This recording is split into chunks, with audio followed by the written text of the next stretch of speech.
saying? Like, I feel like I'm tired of seeing black people as rappers. I'm tired of seeing black people as just athletes. Like, bro, we could be doctors, like you said, we could be lawyers, you know what I'm saying? We could be realtors, you know what I'm saying? Like, we could be other things. We don't gotta be limited to just entertainers or trying to be, you know what I'm saying? Those type of things, and that's the type of narrative I want to push. I got 99 problems, a couple of them bitches. Man, worry is snitches, how to get mad riches. Welcome back to Mack Talk, you know what I'm saying? Got my man Mula Max, aka X with me. X Factor. A lot of y'all know him as my man, his manager, Revenue Vaughn. Vaughn. We outside, they locking in with us. First of all, man, appreciate y'all for coming out with me, man. Set this up. We're gonna set this, we're gonna lock in today. It's gonna be tough. So go ahead, like, subscribe to the YouTube algorithm for me. Or not. You know what I'm saying? I'm not here to tell you what to do. I'm here to tell you what to do. You know what I'm saying? So let's get right into it. Let's get right into it, bro. Let's get right to it. So, damn, bro. So what you been up to, man? It's been a little minute.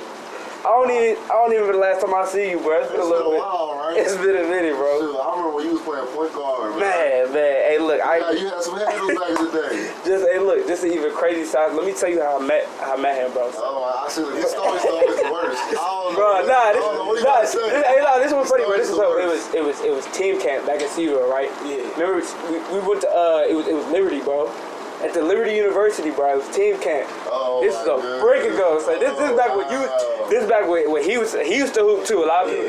This is back when he was still hooping. So in the team camp, right? So you know back then, him, you said Chuck, Dave Little, you said all the Fair Autumn. Those were all my big homies back in the day, right? Boom. So I remember it's team camp. You know what I'm saying? So we get down there. At the time, I'm at like 8th grade at the time, right? So. But I'm playing up, you know what I'm saying? So I'm probably like the youngest one there. So coming to the hallway, we get there, everybody locking X coming to the hallway. He like, look, man, saying I know a lot of y'all new here, but what we like to do, you know what I'm saying? It's team camp, so it's a prank war, bro. Nobody's safe. That's what we do here. Nobody's safe, bro. So when he said that, I was like, damn, all right, word. So like me, I'm like, man, I'm about to make these. Fuck that. So we get ready to go to the game, right? So I'm going to the bathroom. I catch him in the stall, blacking, bro. So back then, right? So back then, before it was Bed Bath and Body Works, we had cocoa butter. You know what I'm saying? So I had the little tube of cocoa butter. You know what I'm saying? So I got the cocoa butter, right? Here in the stall, I'm like, yeah, I'm about to get it. So I open the tube up, reach over the stall. Mean squirt. Oh, that sounded crazy. But look, so he come out, so he got a blob of lotion all over his face, you know what I'm saying? He's like, all right, man, who did that? I was like, yeah, I ain't gonna hold you, that was me, bro. And he looked at me, he was like, yeah, I ain't gonna hold you. He was like, I'll put you for that. But like, for the rest of the weekend, it's up, bro. It's up. It was over with, man. It was over with, bro. It was over with. Bro, y'all wet my sheets and hung them jokes from the. We was on like the 5th floor, bro. They wet my sheets and hung them jokes from like from the ceiling, bro. It was nutty. Hey, it was nutty, bro. No, it was nutty, bro. It was nutty, bro. But that's fun, bro. That's fun, bro. So it really has. Not even going at time. It's crazy, son. It's crazy. That's 10 years ago, bro. Which is crazy. But so basically after that, so since then, right? Obviously football, that was done for you. So just talk about your journey from just coming from football X Factor, cause that was really the last that I really knew you as. Then it's like you were saying you went off. You've been doing your thing since then. So talk about what that journey has been like for you and how you got to where you are now. It's been a lot of bullshit. Yeah. And I'm gonna tell you why it's been a lot of bullshit, because I feel like I was put into a system, right? And when I say the system, I mean I was put into a society or just a game that helped me succeed because I was good at sports, not because I should have succeeded. Indeed. Right? So all those times where I wasn't, showing up to class, they would let me slide because I played sports. 100%. You know what I'm saying? Or sometimes I didn't do homework, teachers would let it go because I was #1 in the state, blah, blah, blah. So I feel like I really suffered for that. And not knowing the difference, not really wanting to be great, just wanting to play football. No one ever told me, hey, you could be a lawyer, you could be a doctor. All they wanted to tell me is I was, an athlete at the time. I pushed that route, and I pushed it hard. I went to 6 different schools. I got that offer to East Carolina. Blew it, got into a hit and run. Got into a hit and run. I actually hit someone that went to the school, and it was snowing outside. The car was sliding down, just smacked the back of her car. The court case, they dropped it, they called it an act of God. Yeah. Because I hydroplaned. It was because of that, my whole life changed. So after that, I didn't get to East Carolina. Was supposed to go to Fort Union to play football. I think I remember that. Right before I go to Fort Union, I was supposed to go on the 18th. The 16th, they called me. They're like, hey, bro, you can't come to the school, man. You got a felony. Like, it's a military academy. This is before the felony got dropped. Oh, okay, so before it got dropped. It was before it got dropped in court, right? So I'm like, dang. So I ended up going to someone named Jersey Coast. So this is 3 different schools, all right? Now I'm supposed to go somewhere to Jersey Coast. It's Seaside Heights, same place as Jersey Shore. I'm right across the street from that club. Man, that's tough. Bad Boom, that's whatever tough. the club Hey, it's nothing but bad. Yeah, it was bad, but at the same time, it was freezing when I was out there. It wasn't really fun. It wasn't like a fun time. Yeah, it wasn't a fun time when I was out there. It was grind season, you know what I'm saying? It was times where it was right before football season, right, September, you know what I'm saying, right around that time. So it wasn't really popping, but I go to that school, make an impact. Coach tells me, you made an impact too fast, and it's not fair to the other players that's been here all summer. Because I came late. I came from Fort Union. How'd that work out, though? So he was like, you're not starting next game. So me being a hothead I fought the coach. He kicked me out. So from there, I called a football coach from Indiana. His name was Dylan McCullough, running back coach in Indiana. Yeah. He like, you know what, X, I got a school you can go to. It's Garden City, Kansas. All the way in Kansas, Garden City. So he like, you go out there, you graduate, you got a great program. He said, I'll get you. Was it JUCO? It was a JUCO. Okay. He was like, you graduate over there under this coach. He's a great coach. You get a full ride over here on the running back. So what, like, the timeline, like, what is this, like 2016, 2017? Like, 2016, 2017. Okay. So this is me trying to find myself. It's like, because you gotta understand, I was coming from a spot where I felt like I was on top of the world. I mean, at the time, for sure, I would agree. At the time, you feel what I'm saying? It's like I'm talking to every single coach. I'm, eating dinner with Bud Foster. You know what I'm saying? Frank Beamer knows me by first name. I'm going out there. We all collectively having fun, you know what I'm saying, as a unit. You know what I mean? It was like, that was really going to be my next stop. I really believe I could have made it to the league, but it was like I wasn't right mentally. And that's what, just going off what I just said, I was fighting my coach. I went to ASA, got kicked out of ASA for fighting, got kicked out of ASA for drugs. That was in New York. I got kicked out of Garden City for fighting. So I just didn't get right mentally until, actually a couple years ago, when I really started to cool out and I realized that I feel like I was put into a trap. What I was trying to be or who I wasn't me. Yeah. But I was trying to be something else. I wish I could go back right now and just play football, man. Yeah. But I wanted to run the streets. I wanted to push a certain feeling off about myself. That, so what, like, when you say it wasn't you, right? So now that, like, in hindsight now, like, looking back, like, what is you now? Like, what do you say your identity is? I feel that's a great question. And I feel like I'm still figuring that out every day. Yeah, I mean, we all are. More and more. Yeah, we all are. But right now, what I feel like, to answer your question, from what I feel right now personally, I feel like I'm here to change the world. And I heard this quote a while ago, and I know, people sound crazy when they say that, but they say people that feel like they can change the world usually do. There's a lot of people that are out there that, ask them, what do you want to do with your life? They're going to tell you, you feel like changing the world with your life? Do you? Specifically. Do you feel like changing the world with your life? I personally do. Only a certain, but do you understand what I'm saying? Yeah. Not everybody going to feel like that. Yeah. Only a select few are going to feel like that. So I feel like everything that I've been through, everything that I've learned, it was to put me in a position to where I can make a difference. And I feel like that's what my identity is now. It's my identity is everybody's identity. Like Kendrick just dropped that video with all them different faces. I am everybody. I'm speaking for everybody now. A lot of people, and it's crazy. A lot of people say that last album flopped, bro. And I think what a lot of people don't understand about Kendrick and even J. Cole too, like their music is like, it's deep. It's deep and it's hard.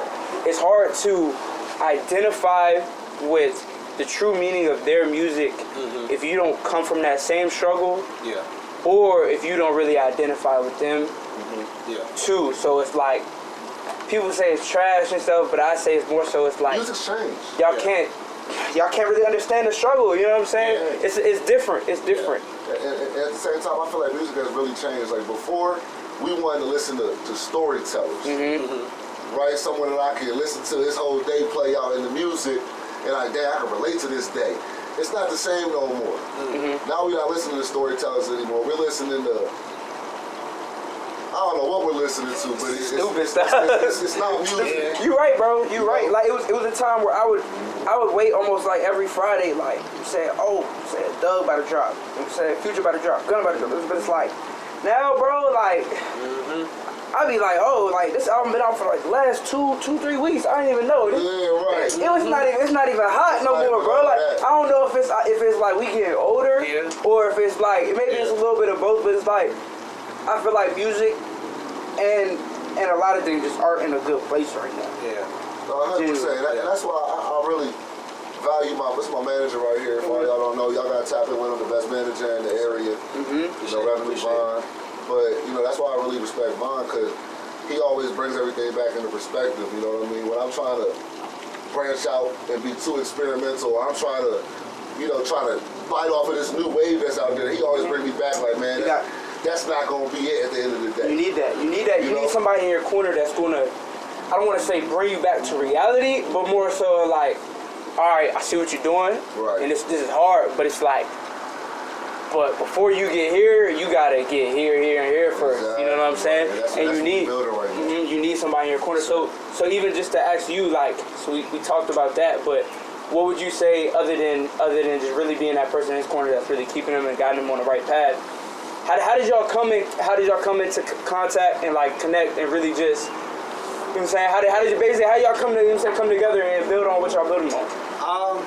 Well, I would start off by saying this, bruh bought at Centerville, I bought at Stonewall, so a lot of time, we're close, Manassas, Centerville, we're kind of close, so just the fact that, we were in that ball life, everybody kind of knew mutual people, but that was the culture back in the day. Yeah, that was the culture, you know what I'm saying? Ball, everybody balls, so and everybody ball together, you know what I mean? So I would say probably a couple years later, I say after high school, I kind of was trying to figure my life out, trying to figure out kind of where I want to go, and just going back to what he was saying about trying to make a difference. I'm not musically gifted, but I know a lot of people around me who make music, and I feel like as a whole for the DMV, Virginia, even a little Virginia, even the Nova area, I feel like we don't really have a sound. We don't really have. We don't. A whole conglomerate of artists that's really trying to work together and build and support. That's a great point. Just that I want you to continue with that, because that's a great point. How we don't have a sound and really just collaboration. Yeah. I feel like it's a lot of hate. Yeah. For sure. In the DMV, it really come like. For sure. And I be talking to like, cause I got so many people that make music, so many people that do all these different hustles, and I be thinking like, damn, I wish we could just like, instead of everybody just. That's why everybody always moved to Cali, bro. You know what I'm saying? And like, I feel it. Like, it's almost to the point where I tell people, like, bro, honestly, like, if I was an artist, bro, I wouldn't even claim Centerville, bro. I wouldn't even claim Nova, because, bro, not for real. On a serious note, because they don't show no love here, bro. They don't. And you go to somebody and say I'm a rapper. I wouldn't like this. Yeah, no, for real. But it's like, bro, honestly, if I was coming out of Centerville, bro, and I was really, bro, I'd probably be like. Yeah, I'm from the DMV. I wouldn't even claim it. I wouldn't even say no. I would just be like, I'm from the DMV, bro, because it's like, we really don't show love here, bro. We really don't. It's hard. That's why, very few people have made it out of Virginia. You know what I mean? Because it's like, I can go out there all day and tell people, hey, I'm nice, I'm just at a third, but they don't want to see you. You know what I'm saying? I would have to disagree. I would say very few people have made it out of Northern Virginia. When you look at, I'm not 757.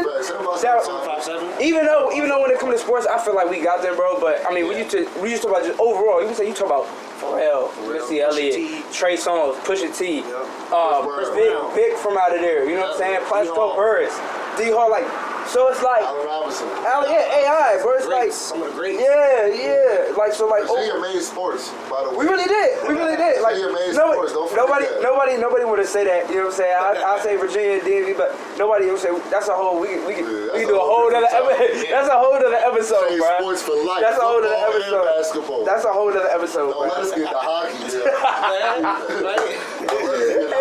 He said hockey, bro. Yeah, but I wanted you to continue on just like the Nova sound. Like what is that? You know what I'm saying? Like, to be honest with you, the Nova sound, we don't know. Mm-hmm. Nobody knows yet. I feel like everything is so wrapped around the common DMV sound, and as a whole, which, like I said, DMV, which is DC, Maryland, Virginia, and a lot of the time we reach from DC and Maryland. We reach for the culture, we reach for the sounds, we reach for a lot of things. So, you know, and going back to how me and Bruh came about, you know, I had an artist, you know, under me who, you know, was coming out. He's from out of town. Mm-hmm. He actually came from, you know, from Little Rock. So, you know, his whole sound was very different. Coming into the DMV, trying to get it clipped and kind of smooth in with the DMV, it was different. So, I seen Bruh on Snap, or Instagram on Snap, you know, I see him in California, you know, making certain connections. So, you know, I had, you know, I had reached out to bro, like, you know, man, let's try to really build something. Let's try to work on something. Let's try to grow something. I feel like you have, you know, kind of what we need, as in the drive, the purpose behind it.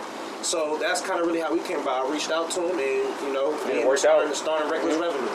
It worked out. We got a whole label now. We about to open the studio out here in Virginia. It's coming soon. Yeah. So, because we want to make it accessible. Yeah. Because what I realize is, you know, when I go out to LA, everybody fly in LA because there's thrift shops on every corner that got designer. Mm-hmm.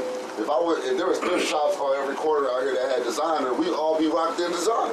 Exactly. But they don't make it accessible to us out here. They don't. Yeah. Right? And this is why we're not really a creative bunch out here, because they don't give us a lot to create out here. Mm-hmm. So what we're going to do is we're going to try to make as much creativity spaces as possible. Yeah. Right? I'm talking about green rooms, podcast spots, table for, you know, one day hopefully you could be in there, you know what I'm saying, have your podcast set up, green room, looking like Alex Jones in the you know what I'm saying? Like, because we want to make this accessible to people. And it's not out here. Everybody out here, if you go on Google right now, you type in studio in Northern Virginia, it's going to be in someone's basement.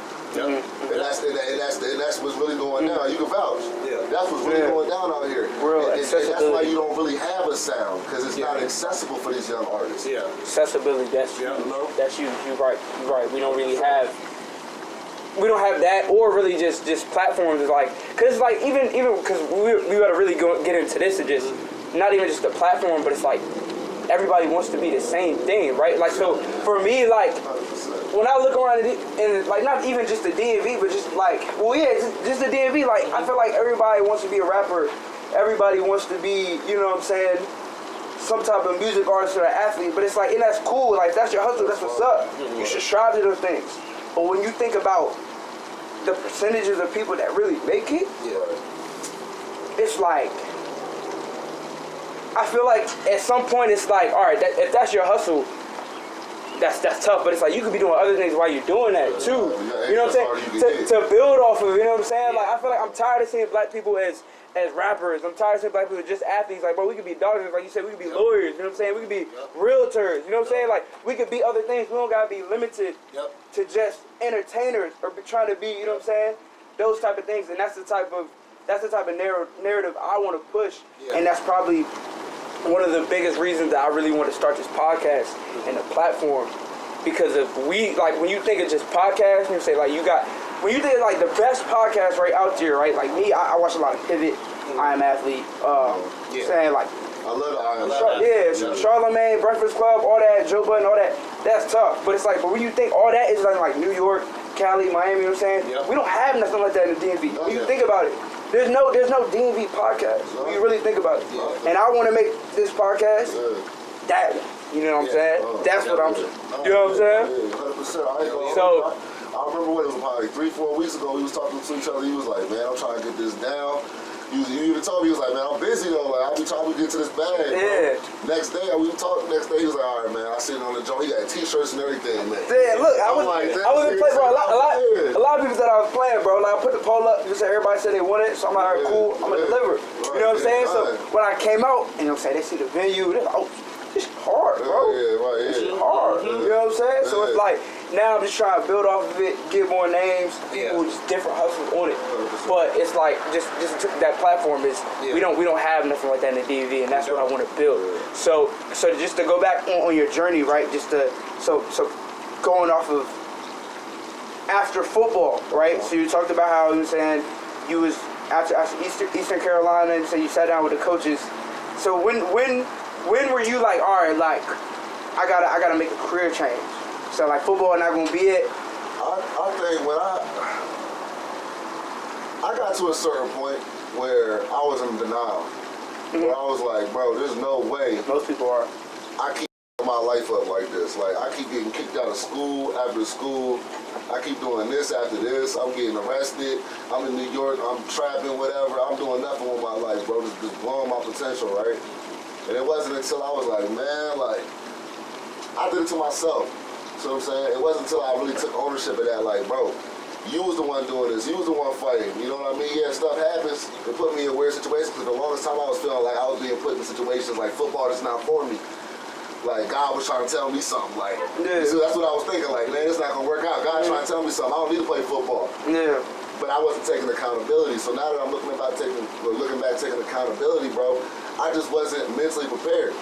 And it's honestly a blessing. And I feel like it's still God in a way, because if I would have went to college when I was supposed to go to college, I'd probably be dead right now. I'd be dead or in jail somewhere right now. You know what I'm saying? I can't say that for sure, but I know the mentality, the spot that I was at mentally is not where I'm at now. Now I want that knowledge. Now if I went to school, I would respect that knowledge. I would want that knowledge. But then I wasn't eager for that. I think a lot of people don't realize like what you're saying until it's too late. Like we talked about before offline, like a lot of people. But I mean, there's even a lot of people that never get a chance to realize. You know what I'm saying? Like you realize it relatively young. It's a lot of people that still maybe even older than you still holding on to that football or basketball dream. Like, damn, we all know those type of things. Saying like, they say, man, if my knee ain't, you know what I'm saying, I would have been in the league right now. My league, you know. He said it back. He said, damn, homie. In high school, was the man, homie. And a lot of people really peak in high school too. So it's like, I feel like if anybody is watching this and you're an athlete and they're where they can say you were, right? Saying absolutely easily one of the best running backs in the area. I'm saying state champ, all that, right? Cool. I hope they really learn from hearing from what you're saying, because what you're saying is real, bro. Like it's, you know what I'm saying? Like it's real, and a lot of people need to hear it. And like when I tell people, like we were talking about earlier, bro, when I tell people when we come on this pod, bro, none of this scripted, bro. Like this is real conversation. We just chopping it up, bro. These are real conversations. You know what I'm saying? Like I don't come in here and say, look, obviously we lay down, you know what I'm saying, talking points, but it's like none of this is scripted, bro. It's real, and that's from the chest. Yeah. It comes from the chest, bro. It's real. So to bounce it back over to you, like. So we already touched on the journey, and now so you getting into things like music, you know what I'm saying? I saw you did a lot of things like promotions, you know what I'm saying, using Cali, doing a lot of the party promotion stuff, like that was hard. It was actually to go back to what you were saying. Yeah. After I realized, this wasn't it for football, I actually got into real estate, believe it or not. I remember wholesaling, you was telling me. Yeah, I started wholesaling. Me and some of my friends, we actually linked up. We started a little wholesale group. So I probably sold over 150 properties in the metropolitan area. Calling and smacking everybody with equity. Yeah. And that's what really smacking them with equity. If you have equity, I'm smacking your phone. Yeah, for sure. If you have any equity in your house, I'm calling you and I'm smacking you. I'm trying to buy your property for 50% of your equity.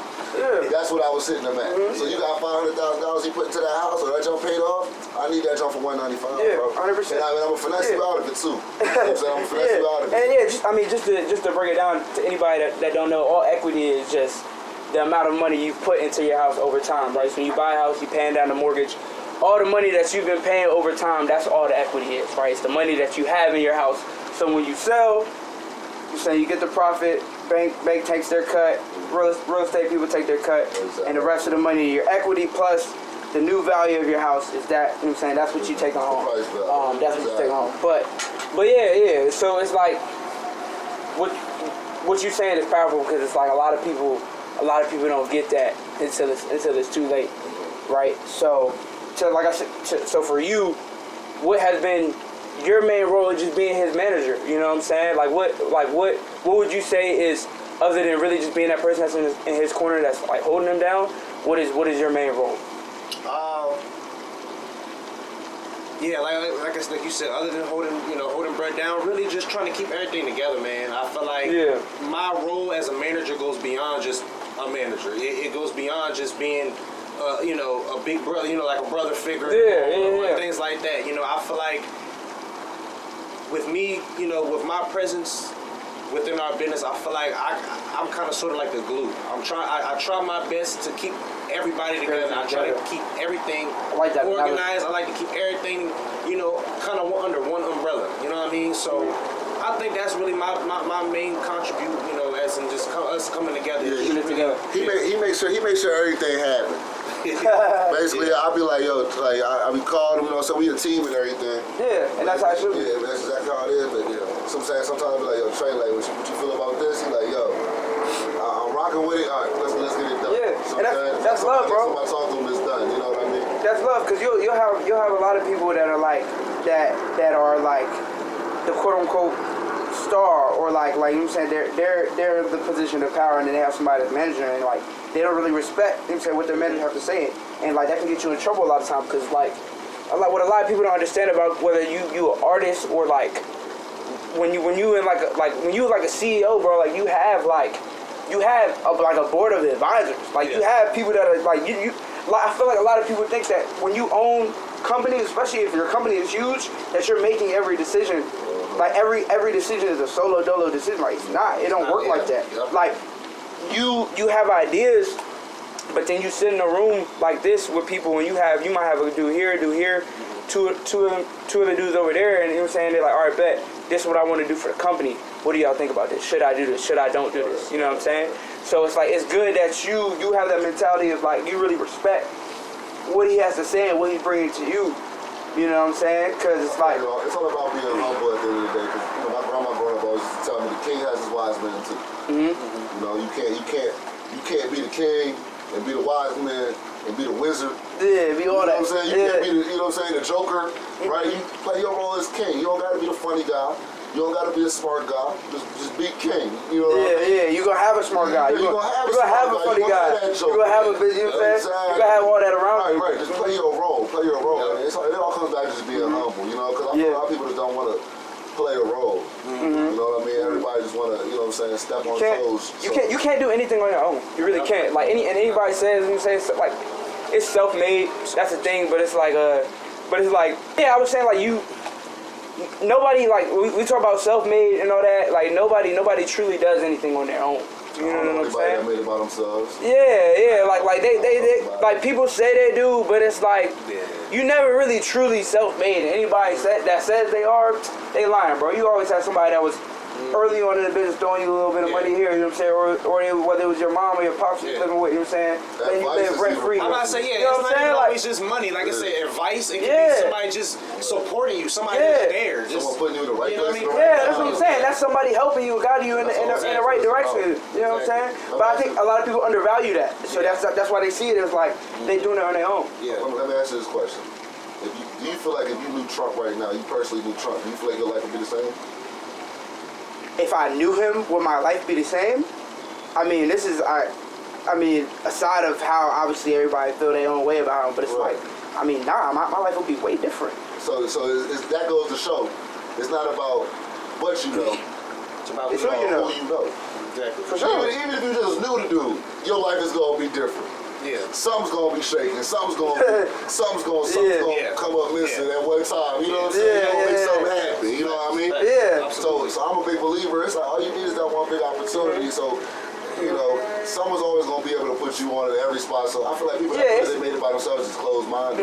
I mean, just to talk about that, like when you talk about it's about who you know, not what you know. Like it's people that are in positions of power, and we don't even have to go with this is deep, but it's like it's people that's not even just positions of power, but just like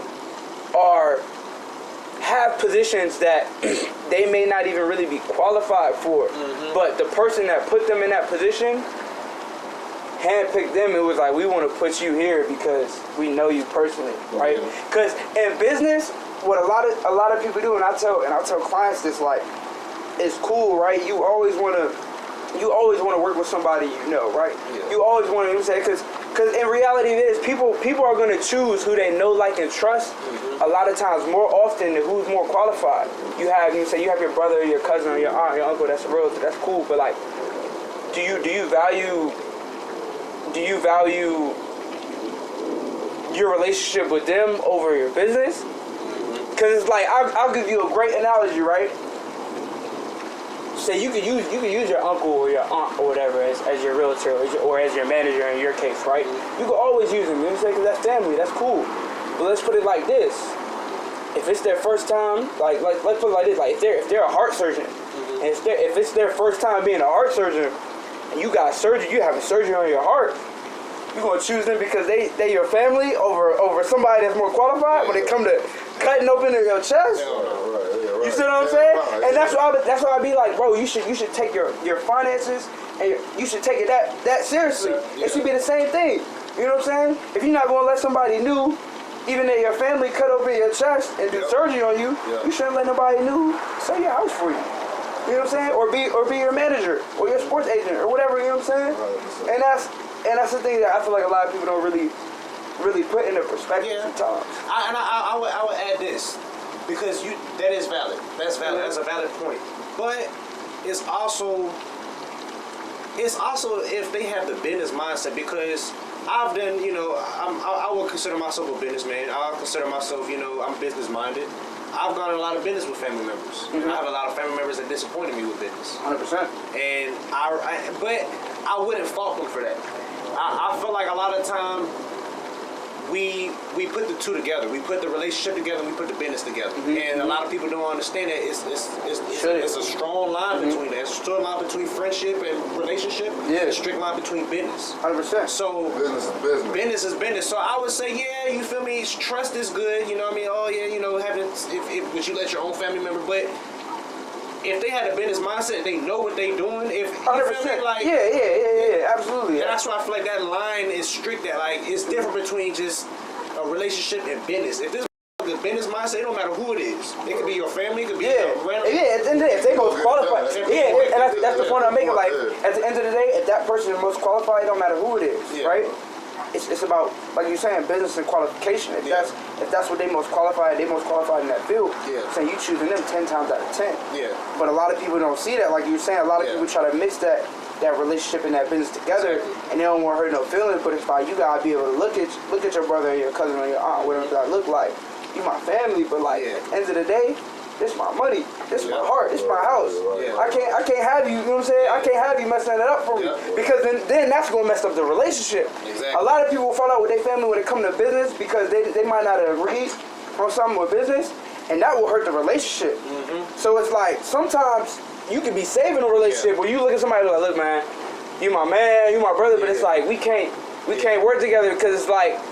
I'm saying if it don't go right, I don't even want to look at you. I don't even want to look at you a different way. You know what I'm saying? So it's like that's just something, just a little. You know, just think about. That's real. Absolutely. Whenever money get involved, someone's gonna feel bad if it don't go the right way. And it's sad that it's like that it is like that. But it's like that's just the reality. It is. That's just how people is. You know watching what's it called? People's Court all day. It's always somebody's sister, somebody's sister or cousin. This person gonna be $400, $500, like and it be $400, $500 though, bro. Like, come on, man. $400, like you can work a whole shit. Like that. I'm gonna let y'all know. Y'all can have it. Just to go back to what you were saying, though, I just want to get one more input on that. Yeah, saying, like, and another thing that kind of the people in position, just like you said, like, all right, it's somebody that could have put them in that position. A lot of time, and going back with family. I feel like for me wise, when I try to do business with family members and close friends, you need to know what are they good at, and that's something as if you the top dog, you the head of it, that's things that you need to know. It can be your fault too. Exactly, because you put it into something that you don't even know they that you didn't think about. Yeah, it's fault on both sides, for sure. Yeah, for sure. Because at the end of the day, it's like, it's their fault, you know what I'm saying? They might have messed something up. Yeah. But at the same time, like, and like you said, a lot of people not even really man enough or woman enough to understand that, like, it's my fault for even telling them or putting them in that situation. Exactly. Like, you should, especially if that's your family, you should have known better. You know what I'm saying? You should have known. At the end of the day, everybody has, you know what I'm saying?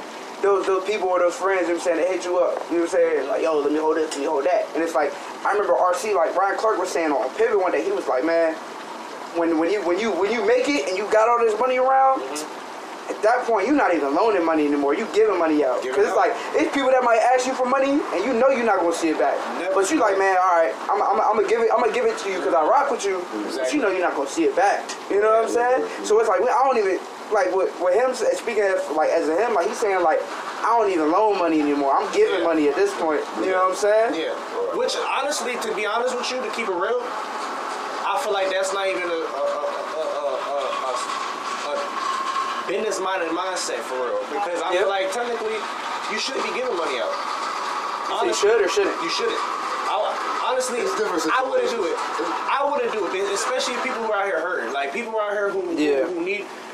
What are you good at? That's the before you do anything. Hey, bro, I need this. What are you good at? Put some money in your own pocket. How can I find a way to put some money in their pocket without actually putting it in their pocket? You know what I mean? And that's what people be getting confused. I see what you're saying. You know what I'm saying? That's a good point. That's a good point. How I like can that. you make your nah? Because at the end of the day, like, giving out money don't really help that person. Yeah. You know what I'm saying? Like, you might give them 100, 200, whatever, and it's like, but they ain't earn that money, so they ain't really learn nothing from it. So it's like, when that 100 or 200 going, and nowadays, I'm saying shit expensive. Yeah. That 100, 200 going within a week, whatever. Whether it's, I mean, it's like that's DoorDash. That's gas money. That's DoorDash. It cost me like $80 to fill my tank up now, so that's nothing. So it's like, and my grandmother had told me she told me something wise one day when I was a kid. So you know, sometimes it'd be homeless people maybe outside of 7-Eleven and things like that. She told me, and this is where I get it from too. She said, never give them money. Give them what they need. If they need food, give them some water. Food. They need some water. Don't give them the money. Because a lot of times, just like you said, they don't use it. They might use it right. They might go and try to get high. Nah, you're right. You know what I'm saying? That's a valid point. Like a lot of people not gonna hear that, but that's real, bro. That's a valid point. There be sometimes like I be walking up to the homeless like, hey, bro, you try to get a beer, bro? He be like, hell yeah. Yeah, it's cool to show love every now and then. Get yourself a beer, man. Yeah, like I said, like, I be feeling some type of way sometimes. Yeah, you said because it just makes somebody's day a little better. Like, I try to always, like, I'm saying, I don't even use the carry cash, but if I have cash with me, I'll try to use it. If I got it, you know what I'm saying, like, it's they say homeless niggas in New York make like $80,000 a year or some shit. How'd that work out? Bro, they make hella guala, bro. How though? You gotta tell me how. You can't say that like that. Like, how though? Think about this. I used to be out there in New York. Yeah. I used to see out there begging for quarters and yeah, it is different out there. I've been out there. I probably give a $1, $2. He walking by 20,000 that day. 20,000 new niggas is walking by him right there on that block that day. Yeah. I'm walking back home. That on Bluetooth. You got her asking for change. He got a Bluetooth. Or you got the iPhone 13. He living good as shit, bro. Nah, that's funny. $2. Yeah, but that goes back to what he was saying. You give them what they need. Give them what they need. You don't give them what they, you know what I'm saying? Because they'll get you, but they making money. That's a job. Yeah. Begging for 8 hours a day is a job. Yeah. If you go out there every day and do something, you working. That's why panhandling is a real thing. That's why panhandling is a real thing. So bums make money, bro. They make good money. But just, all right, so we just, I ain't gonna hold you, we just rambled out. Look, it was real. We just rambled for like 10 minutes. But I already told you it's real, bro. That's why I'm saying. But just, all right, so what you doing in music now, right? Because I know, like, we talked on the phone yesterday, and you were talking about how you want to change how we're viewed in the media, right? You know what I'm saying? I mentioned earlier, like, you don't gotta be a rapper, you don't gotta be a, you know what I'm saying? You don't gotta be an athlete or entertainer or whatever it is, right? So talk about how you and your music, you feel like that you're doing your part to make that change. I feel like right now, what I'm really bringing to the table is, so two things. One, I don't really want to be and I'm glad this is out there before I really start going hard into this, but I don't really want to be known as a rapper per se, right? I feel like the last respectable rapper we had on this earth was probably, Tupac. You got Jay-Z and things like that, but I'm talking about somebody really trying to make a difference. You know what I'm saying? He wasn't even, a saint. You know what I mean? I was the my man Cole in there though. Cole. J. Cole, I mean, he doesn't really have that public energy. Here's the thing. Here's the thing, right? Because what a lot of people don't understand about Cole and even Kendrick. They really do, like, they do a lot for the community, but it's not in the media. Yeah. Because another thing you have to understand about media, they pick and choose how they want to show us in it. Yep. When you doing, you know what I'm saying, for all the BLM stuff, when he was marching and doing that, they didn't want to show that in the media. They didn't want to show us like that. You know what I'm saying? But let him get pulled over, you know what I'm saying, or his plane gets stopped with some drugs or something. Everybody gonna know about that. Everybody gonna know about that. So like, not to cut you off, but like, when that whole, like, when George Floyd died, right, and everybody was protesting and stuff. This is bullshit, I feel like. People was I'm saying it right now, that's bullshit. People was, yeah, we can get into that, but everybody riding up with George Floyd. People was on Twitter talking about where Cole at? Man, Cole wasn't tweeting about it, bro. Cole was in the streets, you know what I'm saying? Like, he posted a few, he was like, bro, like, why y'all tweeting where I'm at? He was like, I'm out in the streets actively, you know what I'm saying? So that's the point I'm making, like, the media is powerful, bro. The media is powerful. It can deceive you. Yeah. It can deceive you. Well, I feel 100%. Go ahead. You want to go ahead? I just say this because real thoughtful things that you do from the heart is not supposed to be put on social media. Yeah. So a lot of the time, dudes are not doing things, especially dudes who's really active. If you're out here doing real work, you shouldn't be worried about who's filming you. Everything is for the camera now, bro. Exactly. Everybody want to do a good deed and put it on Instagram and go viral, bro. It's not about the deed anymore. Exactly. It's not about the action anymore. It's about getting in front of the camera. I like people, and this is why I said the last person to do this was really Tupac. I like people that press the issue. There's no one out here pressing the issue. I feel like this is really the first time in history niggas don't have no one fighting for us. Who you got? Colin Kaepernick? Yeah. Now you're right. This is the first time in history, though, I don't know nobody fighting for us. Nobody's really, yeah. I see what you're saying. And now it's like black people are so, we in a spot right now. Well, let me ask, who make, if I go back to China, right? Let's say I'm Chinese, right? And I don't feel comfortable in America. I go back to China. Who's going to make my rules in China? A Chinese person, right? Yeah, they way different up there. Yeah, they are. They also like, you can't have no more two kids. But a Chinese person will make my rules, right? Yeah. So let's say I'm Brazilian. I don't feel comfortable in America. I go back to Brazil. Who's going to make my rules? A Brazilian dude. Yeah. I'm American, right? Who make my rules? White person. White people. But it's like, where can I go feel comfortable? Yeah. And make my own rules. But that's the thing about America. We don't have a real culture, bro. Because we're on land that was stolen. And this is my whole we don't point. have a culture. There is no one out here saying, hey, until we understand that we're not gonna see eye to eye with them making our rules, we're not gonna get nothing done. And there's no one pressing this issue no more. There's no one out here saying, hey, we need to stand up and we need to do more. It's our fault this is happening, right? Like let's say like, I took criminal justice, man, in college, and this is when I really started feeling like this. There's no one really holding people accountable no more, right? Especially, right? Let's say I'm a cop and I come from a predominantly white area. Don't really see much black people. Only time I see them is in movies, TV, and music videos. 100%. And they sagging their pants, they shooting, and they got guns and drugs on them. Now I'm in the streets of DC. I see a dressed just like the motherfuckers I see on TV. What do you think that cop's gonna assume?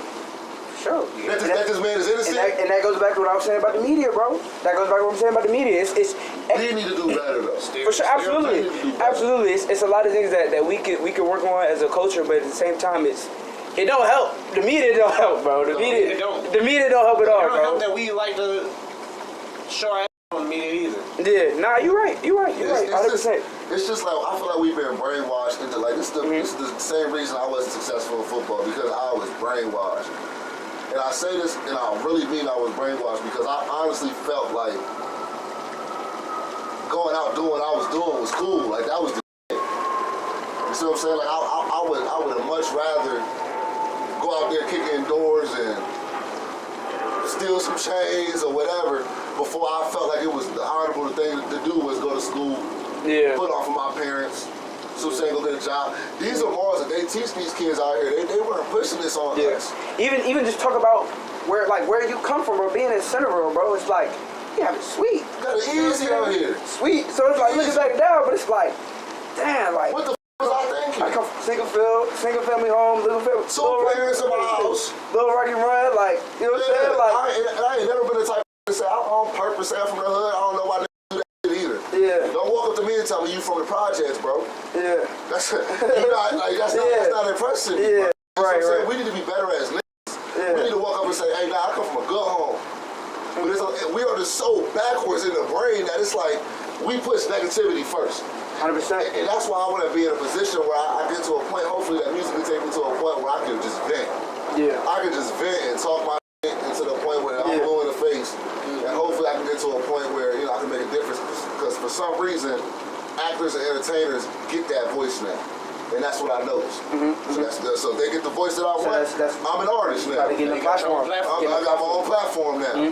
So y'all like rapping that do bad? I got you. But guess what? I'm going to tell y'all the truth about yourselves, man. 100%, bro. We need more people that tell the truth, bro. We need more people that tell the truth. Yeah, honestly. For sure. 100%. What's up? You don't play ball no more? Nah, I don't hoop no more, man. I look at hoop, bro. To me now as a waste of time, bro. You know what I'm saying? And I already know people. It's people that be pressing me to hoop, bro. I know they laughing at this, looking at this right now, bro. I ain't hooping no more, bro. You know what I'm saying? I ain't was nice. I was at the time, bro. Nice little mid-range jump shot. Man, but bro, I'm 5'7". How far am I gonna go? Let's be real, let's be real though.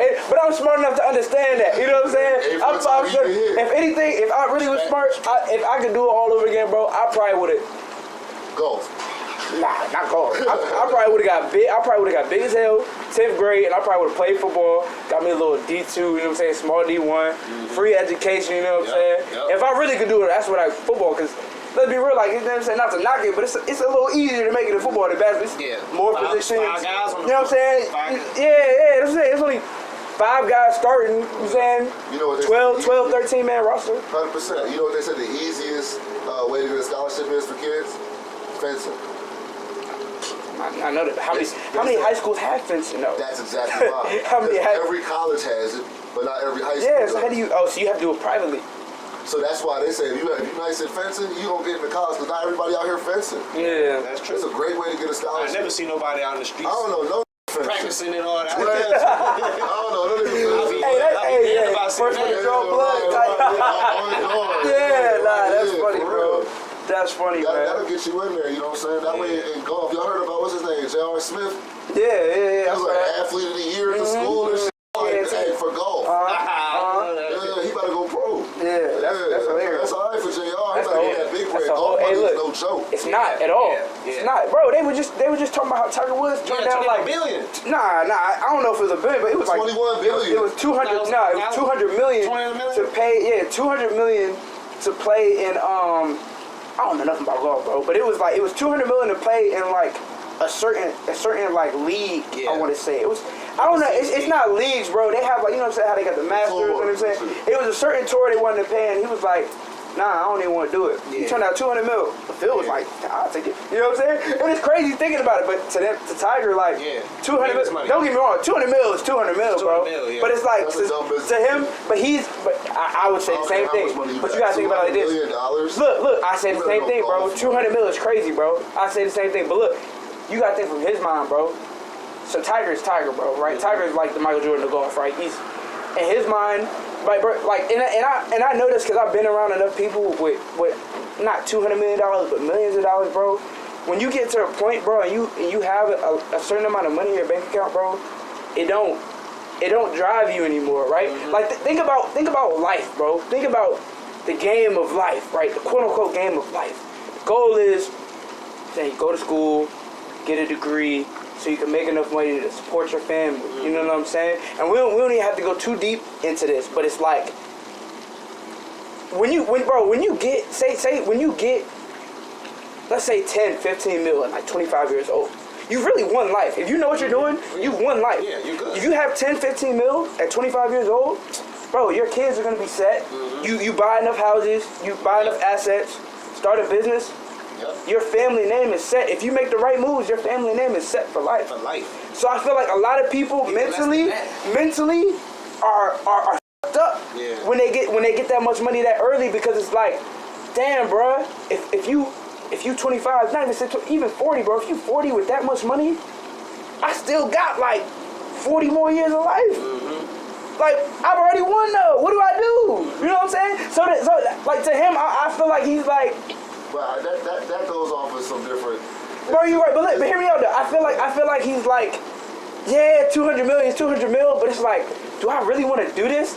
I just got, like, he was just in a car accident, you know what I'm saying, just recovered, like, he almost died, bro. So he really like, man, I'm still hurting, like, I got a kid now, I'm saying, I'd rather spend time with my kid and my family, like, 200 mil, but it's like, is that really going on, you know what I'm saying? Like, I already got 200 mil. He's taking the Donkey of the Year award. Man, look, He's taking the Donkey of the Year award. It's perspective, though. It's perspective. Bro, there is no that's common sense, man. It's like, that's just a bad move. That's like, Hey, man. But you can't say that because we don't have 200 mil. That's like smacking Kim Kardashian on that. We don't have no matter how bad you want to do it, it's this dumb idea. But we don't have. It's gonna come with too much shit from Kanye. We can't say that though. It's hard for us because we're on the outside looking in. We don't have 200 mil, right? But this is what I'm saying. Me not even having 200 mil. This is what I'm saying. I know that have plethora, like real big ballers. I know like real big ballers. Man, I see you with Soulja Boy, bro. Yeah, but that's not even. He's not even a big baller. I'm talking about big above Soulja Boy. Yeah. $200 million is what that's a deal that they want to make. That's a deal that I mean, right. If you ask me, that's in my lane. I mean, look, like I said, like to me, and like I said, it's hard because I don't have that much money. But it's like, to me, bro, I don't care how much money I got. You telling me $200 million? I'll do it to play something I love. Okay. What? But look at this though, because as an artist, so what if a label signs you to a $200 million deal? But in the contract, but it's so many contingencies in there, and clauses, you know what I'm saying? Like, because what a lot of people don't. You pay me $200 million, I'm giving up that money back. Yeah, but it's like a lot of people don't know, like with those contracts, bro. Like, it's 200 mil, but it's 200 mil if you do this. How much is they breaking off? Well, yeah. Not even to get into that, but it's 200 mil if you do this. If you do X amount of shows. Yeah. If you know what I'm saying? If you promote us, you know what I'm saying? If you do this, you know what I'm saying? It's contingencies and it's clauses and it's, you know, it's a lot of ifs that come with that 200 mil, and a lot of people don't know that. Yeah. It's really that 200 mil could be the win. If you don't win, you paying us that 200 mil. It's really a loan. You never know. That 200 mil is really a loan. Yeah. They'll give it to you with a little bit of interest. But at the same time, I think Wallow said this. Somebody said, if you had $1 million, what 5 companies would you invest it into? He said, myself. I said, what do you mean yourself? He said, I'm the best company I know and I won't let myself down. Realest answer ever, bro. You give me $200 million, I'm going to give you back $1 billion. I'm the type you throw me into the ocean, I'm going to come back with a shark in my mouth. Hey, bro, you crazy? That's moving though. You give me $200 million, I'm going to do some crazy shit. First of all, I'm going to have every feature in the game done. The Baby, Young Thug. I'm going to be in jail with Young Thug with a feature. Wait, what? 200 mil? With Rihanna. The warden going to let me in with Gutter. Then I'm going to have food strikes to get transferred over that. $200 million. Come on, bro. I'll be chilling, bro. I get so much done. I'll be the number one ever. Yeah, that's real. Ever. So just to wrap it all up though, so what you're saying basically, what's your platform that you're building that you have? You gonna use it for the right way and really just make change, and in our culture and our community and really just push. You know what I'm saying? 100%. Saying now, like, I got you on camera saying this, bro. So it's like, when it happens, they gonna hey, I don't want no cap, bro. Cause a lot of people say, you know what I'm saying? A lot of people say that, you know what I'm saying? Like when I make it, I'm saying I'm bringing, you know what I'm saying? And I know it's different, like, cause it's like you can't bring everybody with you, bro. Not everybody is with you, you know what I'm saying? So you do have to cut a certain amount of people off, but it's like, as long as you have, you know what I'm saying? So obviously I know, you know what I'm saying, on a personal level, like, So I know you smart, bro. You know what I'm saying? You didn't have to come on the pod and tell me all this. Like, I know you for a while, bro. So I already knew, like, you know what I'm saying? I already knew, you know what I'm saying, the mind and the mental you have, bro. So it's like all this we talked about today, that's not news to me. So it's like I know, you know what I'm saying, when and if you do get that real bag, you know what I'm saying, you gonna make a real change. That's love, bro. That's love. So this was a great episode, my dog. Thanks so much, for sure. Look, it's love, bro. It's love, bro. This gonna be hot, man. This gonna be hot. We out of there, man. We out of there. Hey, like and subscribe, man. We showing you an L7. Talk crazy, bro. I got 99 problems with a couple of them bitches. Man, worry your snitches how to get mad.